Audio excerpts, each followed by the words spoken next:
kembali lagi di podcast RS Fatmawati Talk the Talk. Kali ini kita mau ngobrolin tentang diare dan rotavirus. Langsung aja yuk kita ngobrol sama dokter spesialis anak, Dr. Nuraini Irma Susanti, spesialis anak gastrohepatologi. Check it out.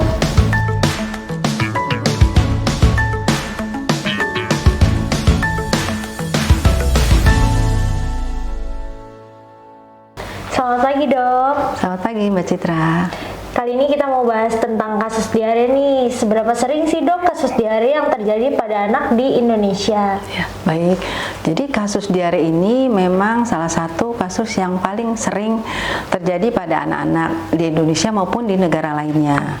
Kalau dilihat dari prevalensi berdasarkan Survei Kesehatan Indonesia tahun 2023, prevalensi atau angka kejadian balita yaitu anak usia 1 sampai 4 tahun itu sebesar 7,4%. Itu termasuk tinggi untuk angka kejadian diare pada anak. Oke, dok, banyak nih orang tua di luar sana yang anggap diare itu sakit biasa. Biasanya pada beli obat-obat warung kayak Oralit. Ayo ngaku semuanya, siapa yang beli obat-obat warung? Kapan sih diare itu dianggap hal yang harus datang ke rumah sakit nih dok? Iya, baik. Jadi sebenarnya kalau memberikan Oralit itu tidak salah. Jadi kalau pada kasus-kasus diare memang untuk mencegah jangan sampai anak itu dehidrasi, memang salah satunya adalah kita memberikan Oralit ya. Jadi cairan pengganti untuk cairan yang keluar akibat dehidrasi. Cuman mungkin ada baiknya ibu-ibu di rumah juga jangan memberikan obat warung yang istilahnya untuk menghentikan diare secara secara otomatis, secara cepat, karena perjalanan penyakit diare itu berbeda-beda pada anak. Jadi yang dipentingkan adalah memang diawasin status dehidrasinya. Tadi kita berikan cukup cairan, cukup makanan, jangan kita memberikan obat yang sembarangan. Jadi sebaiknya memang anak diare kita harus pergi ke dokter, ke puskesmas ataupun ke rumah sakit. Oke, dok, sebenarnya apa sih perbedaan diare itu? Kan banyak nih klasifikasi diare. Perbedaannya apa aja ya dok? Iya, jadi diare itu macam-macam ya. Jadi yang namanya diare itu kan adalah perubahan konsistensi atau kepadatan atau kelembekan dari feses atau tinja pada anak gitu, yang tadinya mungkin biasanya padat biasa, sekarang kok menjadi air ya, cair. Ya mungkin rata-rata 1 hari 1 atau 2 kali, ini kok menjadi lebih dari 2 atau 3 kali. Nah di sini yang perlu diperhatikan bahwa penyebabnya, jadi diare yang paling sering pada anak atau balita biasanya disebabkan kalau oleh infeksi virus rotavirus.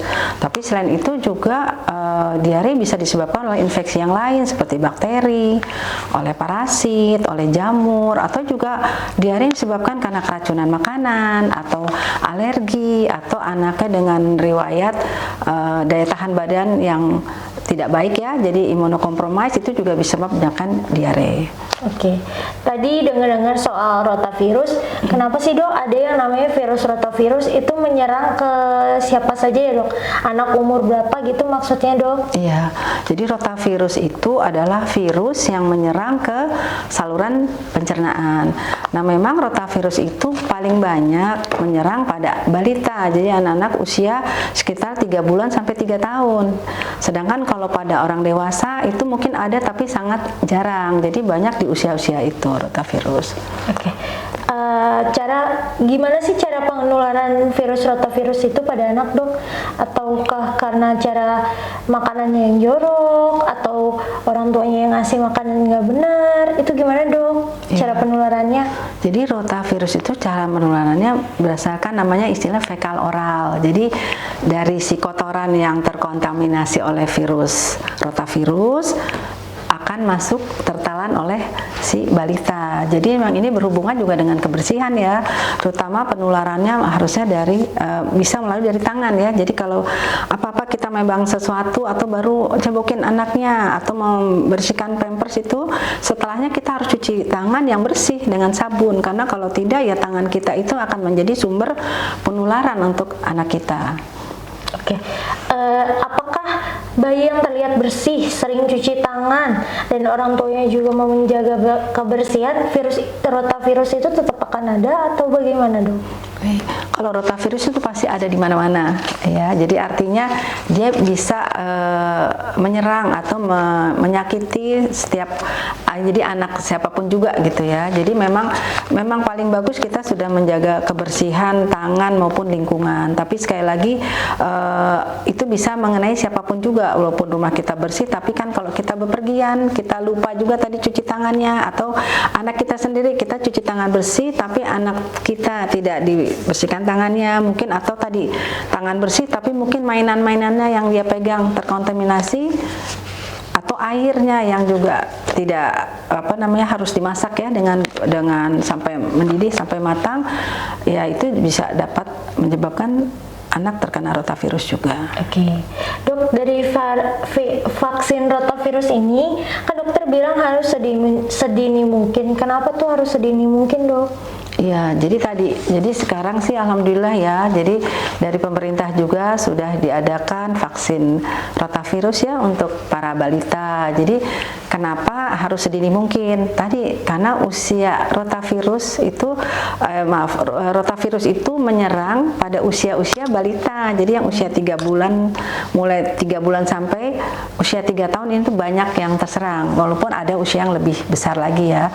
Nah, di sini pemberian rotavirus memang sedini mungkin diharapkan sebelum anak ini terkontaminasi atau sakit, kita sudah memberikan pencegahan. Jadi bayi sudah mempunyai daya tahan tubuhnya terhadap adanya infeksi rotavirus. Ini biasanya rotavirus itu diberikan memang pada usia dini, yaitu pada usia bayi sekitar usia 2 bulan sampai 4 bulan. Kemudian nanti ada 2 kali pemberian kalau dari rotavirus vaksin dari pemerintah, dan yang vaksin kedua adalah usia 4 bulan sampai 6 bulan. Jadi ada batasan usia juga untuk pemberiannya. Oke. Untuk anak-anak yang sudah terlanjur diare, itu apakah masih bisa dilakukan vaksin rotavirus atau gimana nih, Dok? Ya, jadi vaksin rotavirus itu terbatas untuk usia pemberiannya. Jadi kalau misalnya diare tapi usia sudah 1 tahun, kita tidak bisa memberikan vaksinnya lagi. Oke, Dok, di sini aku mau nanya nih, Dok, karena kan sekarang banyak anak Gen Z yang punya anak balita nih, tapi biasanya mereka pada sibuk bekerja. Siapa yang lagi kerja ngaku, tapi anaknya dititipin ke mbaknya, terus mbaknya nggak ngerti apa-apa nih, Dok. Biasanya kan yang nonton pengetahuan ini hanya orang tuanya saja, tapi edukasi ini tidak diberikan ke mbak-mbak pengasuhnya. Jadi terjadi miskomunikasi nih antara mbak pengasuh sama orang tuanya yang mengakibatkan anaknya jadi diare. Ada pesan, Dok, untuk para sobat sehat Fatmawati? Ya, baik. Halo ibu-ibu yang aktif bekerja. Ya memang sih ya, sekarang mau nggak mau kita tuh harus banyak keluar rumah ya, karena memang kebutuhan sangat banyak. Tapi juga kita ingat kita punya tanggung jawab untuk anak kita. Jadi sini memang penting sekali. Jadi kalau nomor 1 mungkin kita dulu yang harus mempunyai bekal ya dalam pengasuhan anak kita, dalam pencegahan sakit anak-anak kita, terutama tentang diare. Jadi di sini kalau kita akan menyerahkan anak kita, maksudnya dalam pengawasan atau asuhan dari pengasuh di rumah ataupun mungkin keluarga di rumah, memang sangat baik sekali kalau kita juga memberikan pengetahuan kepada mereka. Apa sih? Nomor 1 ya, mungkin juga tentang kebersihan. Karena anak itu sangat rentan sekali ya, jadi artinya kalau dia pasrah ya, jadi mau dikasih apapun juga ya anaknya terima, dia tidak tahu. Nah itu berarti kita harus ingatkan itu yang pengasuh atau yang mengawasi anak kita bahwa selalu cuci tangan dengan bersih. Jadi bukan hanya cuci tangan, habis itu lap di baju kita gitu, jangan. Jadi cuci tangan dengan sabun yang bersih ya, kita ambil lap yang bersih juga untuk ngelap. Kemudian apa? Alat-alat makannya anak kita juga itu ya harus bersih, mungkin sudah selesai harus dicuci dan ditaruh di tempat yang tertutup, karena tadi salah satu penyebab diare adalah fekal oral. Udah dicuci bersih tapi digeletakin, ada lalatnya itu dari mana-mana, mungkin membawa virus rotavirus, nempel di alat makan anak kita ya, anak kita juga bisa menjadi diare. Kemudian juga tadi kebersihan dari air harus dimasak sampai mendidih. Juga diingatkan bahwa mungkin mereka kan membersihkan, memandikan, membersihkan mencebok ya, anaknya bekas pupu atau pipis, itu pampers harus dibuang di tempat sampah dan dijauhkan dari tempat anak berada, karena di situ juga nanti akan menyebar kembali itu virusnya. Nah, di sini kita aja kasih tahu itu si pengasuhnya, dan juga jangan lupa ibu-ibu juga memperhatikan susu ya, maksudnya dikasih tahu nih susu ini sudah berapa lama ya dibuat, harus misalnya dalam 1 jam tidak habis, paling lama 2 jam itu tidak boleh diberikan lagi. Jadi jangan sampai susu basi kasih ke bayi kita gitu. Nah, itu yang sangat perlu sekali, dan juga diingatkan tanda-tanda dehidrasi yang harus disampaikan. Jangan sampai anak diare dari pagi, ibu baru pulang sudah sore. Sepanjang dari pagi sampai sore diarenya hebat, si mbak nungguin sampai ibu pulang. Kita sampai anak kita sudah dehidrasi berat, kita bawa nanti tidak tertolong. Jadi tadi tanda-tanda dehidrasi yang perlu kita awasin ya ibu-ibu. Masih ditanya itu jumlah diare dalam 1 hari itu berapa kali ya anak kita. Kalau lupa berapa kali ganti pampersnya mbak, banyak atau sedikit itu yang keluar dari di dalam pampers itu, yang fesesnya yang banyak itu seberapa banyak. Anak kita ada muntah nggak, muntahnya sering apa enggak, kemudian diberikan minum bisa masuk apa tidak. Kalau anaknya sudah mulai rewel, maunya minum, tanda itu mulai tanda-tanda dehidrasi, yang mulai keausan kayak aus sekali. Nah, itu anak tuh udah mulai tanda dehidrasi. Jadi jangan tunggu seperti yang tadi kita bilang anak sudah mau tidur, tapi mungkin kasih tahu mbak kalau anak ini kok udah maunya minumnya banyak banget ya, pipisnya yang tadinya banyak walaupun ada tapi udah sedikit ya, anaknya kok mulai agak cekung, harus segera lapor karena kita harus segera bawa ke rumah sakit. Dan tadi satu lagi oralit itu boleh diberikan, tapi ingat oralit kalau kita buat hanya 1 kali 24 jam. Jadi kalau sudah lewat 24 jam sebaiknya tidak kita gunakan lagi. Oke, terima kasih banyak wejangannya dokter. Nih ya buat ibu-ibu Gen Z sekalian, dengerin tuh, harus jadi ibu yang cerdas, diajarin juga mbaknya. Jadi kalau misalnya anaknya sudah diare, nggak usah nunggu mamanya pulang, langsung aja bawa ke IGD.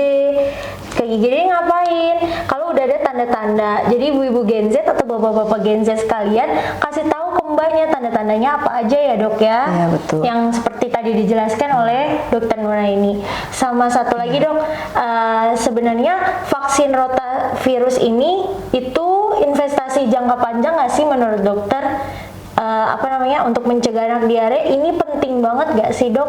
Iya, jadi vaksinasi rotavirus itu sangat penting ya, karena tadi ya, jadi angka kejadian diare itu sangat tinggi pada bayi, terutama balita. Dimana kalau anak sering diare yang berulang, tadi kan awal juga udah mencret, muntah, nggak mau makan. Kalau makin berkelanjutan, akhirnya berat badannya akan turun, atau juga dia harus dirawat inap karena dehidrasinya. Tentu hal ini akan membuat ibu dan bapak tidak bisa pergi bekerja ya, karena harus nunggu anak. Mungkin harus ada pengelolaan yang lebih. Di luar itu juga status gizi anak kita juga akan terganggu, bahkan kalau sampai berulang terus, karena rotavirus ini kan tidak hanya 1 kali, ini bisa aja timbul kembali. Nah, itu juga akan menyebabkan pertumbuhan anak kita juga akan terganggu, terutama juga untuk gizinya. Sedangkan kan pada balita ini status gizi sangat diperlukan sekali karena untuk tumbuh kembang selanjutnya.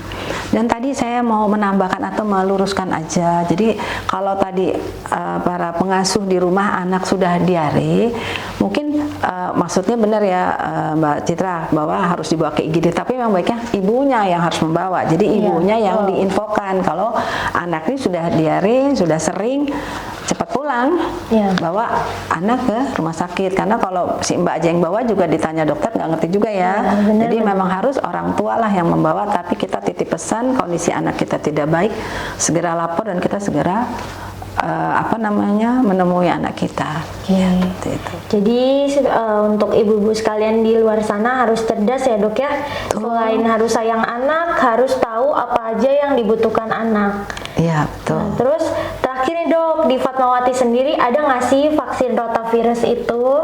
Vaksin rotavirus ada di Rumah Sakit Fatmawati. Oke, buat kalian semua yang mau anaknya sehat, terhindar dari diare yang berulang, mending langsung aja vaksin rotavirus ke Fatmawati beserta dengan dokter anak yang ada di Fatmawati.